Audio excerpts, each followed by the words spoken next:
আসসালামু আলাইকুম। আজকে আমার এই বাসার শেষ রান্নার রেসিপি নিয়ে এসেছি আপনাদের মাঝে। আশা করি আপনারা ভালো আছেন। ময়া মাছ ভুনা রেসিপি নিয়ে এসেছি। ময়া মাছগুলো প্রথমে হলুদ লবণ দিয়ে ভেজে নিব, তারপর ভেজে তুলে নিয়ে ওই তেলেই কিছু রসুন কুচি, পেঁয়াজ কুচি আর কাঁচামরিচ দিয়ে ভেজে নিব।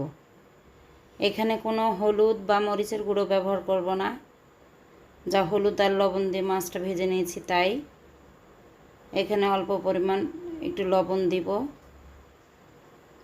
দিয়ে লাল হয়ে আসলে মাছটা এতে দিয়ে দেব। এটা আমার পরিবারের সবার খুব পছন্দের, আপনাদের কার পছন্দ। তারপর ভাজা মাছগুলো এখানে দিয়ে দিব। মাছগুলো উল্টে পাল্টে একটু ভেজে নেব, একটু পানি দিব যাতে করে লবণটা একটু মাছের ভিতরে ঢোকে।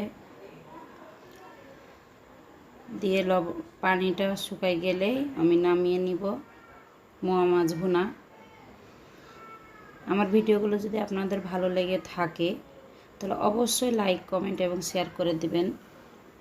এবং যদি আমার রান্নাতে কোনো ভুল ত্রুটি হয়ে থাকে অবশ্যই কমেন্টের মাধ্যমে আমাকে জানাবেন।